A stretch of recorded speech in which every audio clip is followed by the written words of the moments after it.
Brandon Ellis never imagined his Monday morning would begin with cold steel bracelets circling his wrists. As the newly appointed Director of Homeland Security, he had spent nearly 2 decades climbing ranks, shattering barriers, and forging new paths for those who looked like him. But within 15 minutes at Jefferson National Airport, he was reduced to just another black man deemed suspicious by people who saw only the color of his skin. What followed wasn't merely a story of mistaken identity.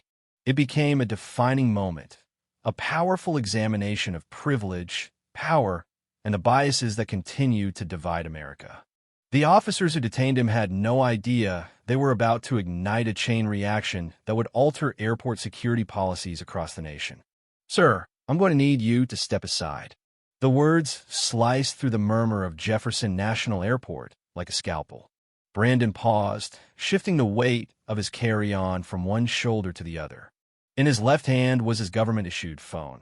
He'd been texting his wife, Sierra, that his flight to Chicago was, by some miracle, still on time despite the Thunderhead's snarling flights up and down the eastern seaboard. "Sir, now, please." Brandon looked up. The Transportation Security Administration agent addressing him wore a badge that read, "Officer Tomlinson." There was a familiar intensity in Tomlinson's stare, an unyielding scrutiny that tightened Brandon's stomach into a knot. He had seen that look far too often. "Is there a problem?" Brandon asked, his tone even professional. Tomlinson's hand drifted toward his duty belt. "Step aside for additional screening." All around them, the morning crowd flowed past like water slipping over stones. Business travelers clutching coffee like lifelines, families herding groggy children, college students disappearing behind oversized headphones. None of them were being asked to step aside. "May I ask why I've been selected?" Brandon inquired, knowing the answer but needing to hear it. "Random screening, sir," Tomlinson replied. His eyes flickered briefly to Brandon's wristwatch, a luxury brand gifted to him when he'd been sworn in, before settling back on Brandon's face. Standard procedure. Standard procedure. The words echoed in Brandon's mind like a cruel joke. He had endured this ritual often enough before his current appointment. He had believed, perhaps naively, that those days might be behind him. Inside a small, sterile screening room just off the concourse, another officer waited. Young, freckled, and with a shock of red hair, he looked barely old enough to shave, much less exercise authority. His nameplate read Officer Daniels. "Empty your pockets, please," Daniels instructed. Brandon complied, placing his wallet, phone, keys, and his government ID on the metal table between them. Daniels picked up the ID, inspecting it with narrowed eyes. "Department of Homeland Security," he read aloud. "That's correct," Brandon answered. "What's your position there?" Brandon inhaled slowly. "I'm the director." There was a beat of silence before Tomlinson chuckled, a short, humorless sound. "And I'm the governor," he sneered. Turning to Daniels, he gestured. "Check his luggage." Brandon's patience frayed. "Officer Tomlinson," he said calmly but firmly, "you can verify my identity with one phone call." "We'll get to that," Tomlinson replied. "For now, we're going to search your bag. We received a report about a suspicious individual matching your description." There it was. The true reason. Not random selection. A report. Brandon's jaw tightened. And what, exactly, was suspicious about this individual? "We're not at liberty to discuss the details," Tomlinson replied, eyes sliding away for a brief moment, betraying discomfort. Daniels rifled through Brandon's carry-on with methodical precision. "What's the purpose of your travel today?" he asked without looking up. "I'm flying to Chicago to deliver the keynote address at the Homeland Security Conference," Brandon answered evenly. Daniels shot Tomlinson a glance. The older officer remained impassive. "Look," Brandon said, his voice measured but with an undercurrent of urgency, "I understand you had a job to do, but I'm the Director of Homeland Security. I'm going to miss my flight if we keep this up. Call my office. They'll confirm my identity." Tomlinson crossed his arms. Making false claims about government positions is a federal offense. Brandon stared at him in disbelief. "I'm not making false claims. Google me. Brandon Ellis, Director of Homeland Security. Appointed 90 days ago." "Sir, please remain calm," Daniels said, his tone shifting into that particular cadence law enforcement used when they believed a situation might escalate. I am calm, Brandon replied, his composure slipping just slightly. But I'm also telling you that you're about to make a very serious mistake. Tomlinson stepped closer. Sir, we're going to need you to come with us for further questioning. On what grounds? Brandon demanded. Suspicious behavior and possible impersonation of a federal officer. Brandon felt the heat of humiliation rise in his chest. He hadn't felt this particular sting in years. Long before his Harvard law degree, before his meteoric rise through the FBI, before his historic appointment. I want to speak to your supervisor, he said, quiet but resolute. In due time, Tomlinson replied. First, we need to confirm your identity. My ID is right there on the table, Brandon said through clenched teeth. IDs can be forged. Brandon closed his eyes for a brief second, centering himself. I'm invoking my right to remain silent. I'm not answering any more questions without legal counsel. Tomlinson's expression hardened. Turn around. Place your hands behind your back.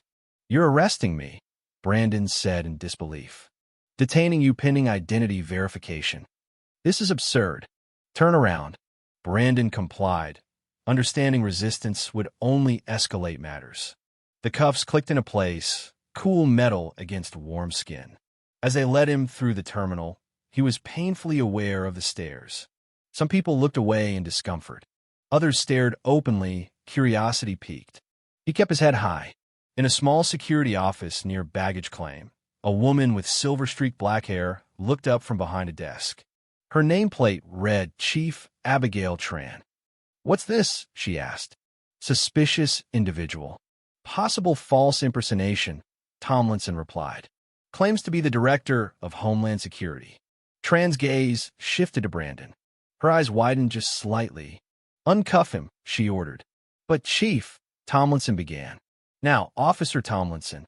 Her voice left no room for argument. Reluctantly, Tomlinson removed the cuffs. Tran stood. Mr. Ellis, I'm deeply sorry for this misunderstanding. May I see your ID? Brandon rubbed his wrists where the cuffs had pinched. He nodded toward the evidence bag Daniels held. Tran took it, retrieved the ID, and studied it. Her face paled. Director Ellis, she said, I cannot express how sorry I am. This is completely unacceptable. Yes, Brandon agreed. It is. Tran gestured toward the chairs. Please sit. Let's discuss how we fix this. Brandon outlined the events in detail. Tran's expression darkened with every word. She dismissed Tomlinson and Daniels before turning back to him. I'll launch an internal review, she promised. And Officer Tomlinson will be suspended pending investigation. I want the original report, Brandon said. I want to know who flagged me as suspicious and why. Of course. And a review of your random screening protocols. Pay close attention to racial disparities. Tran nodded. I understand. Good, Brandon said. Because when I get back from Chicago, I'll be launching a full investigation. Later that night, back home in their Washington, D.C. townhouse, Sierra met him at the door. After 20 years of marriage, she knew the moment he crossed the threshold something was wrong. What happened? She asked, taking his coat. The usual, he replied with a weary sigh. Random screening. How random? She pressed. He followed her to the kitchen, where the scent of her famous curry chicken wafted through the air. Random enough that it ended in handcuffs. They what? Her Jamaican lilt thickened with fury. Tell me everything. Over dinner, he did. Sierra listened, her lips tight. When he finished, she was silent for a long moment. After everything you've accomplished, she murmured. After every barrier you've broken, this is still where we are. Brandon reached across the table and took her hand. That's why I took this job, he said softly. To change it. For us. For Maya and Brandon Jr. Sierra squeezed his hand. And I'll stand by you. But promise me, Brandon, you'll be careful. I promise. Their daughter Maya, a third-year law student, and their son Brandon Jr., now a cadet at West Point, joined them later that evening. Both listened with growing outrage as Brandon recounted the story again. This is why I want to go into civil rights law, Maya said. Because people want to believe we live in a post-racial world. Her father nodded. People see what they want to see. So, Maya said, her gaze sharp, what are you going to do about it? Everything I can, Brandon promised. The next morning, Brandon convened an emergency meeting at Homeland Security. His deputy, Richard Moore, a 50-something ex-Marine, and Maya Kapoor, the department's chief counsel, flanked him. This isn't about me, Brandon began. This is about a systemic problem. He called for a full audit of TSA screening procedures and the creation of an oversight task force. There was pushback from some, including Transportation Security Director Samuel Reyes. But Brandon was resolute. Racial profiling doesn't enhance security, he said. It undermines it. Over the next few weeks, media coverage intensified. Brandon testified before Congress, appeared on national news, and met with grassroots organizations. The Richardson Protocols, named after his father's best friend, a civil rights legend, were finalized and implemented nationwide. But resistance remained fierce. Death threats arrived at their home. Sierra found a note on her windshield at the grocery store. They won't stop, she warned. Neither will I, Brandon answered. 6 months later, a black federal judge was detained at Jefferson National by the same officer, Tomlinson, who had been reinstated without Brandon's knowledge. Brandon's fury boiled. He ordered a complete investigation. Transportation Director Reyes resigned under pressure. Tomlinson was fired. New measures were introduced. More reforms followed. 1 year after his detention, Brandon Ellis stood in Jefferson National Airport's main terminal and announced the full implementation of the Richardson Protocols. The applause was thunderous. Sierra, Maya, and Brandon Jr. stood nearby. The arc of history had bent, if only slightly, toward justice. Later, as they boarded a plane for a long-overdue vacation, a young black TSA officer approached him. Director Ellis, he said, thank you. This job makes sense now. We're making a difference. Brandon smiled. We all are. And for the first time in years, as the plane lifted off the tarmac, Brandon Ellis felt at peace. This story isn't just Brandon Ellis's. It's a reflection of countless others who continue to fight for dignity, justice, and equality in a world where those things are still far too often denied. But as long as there are people willing to stand up and demand change, hope remains alive.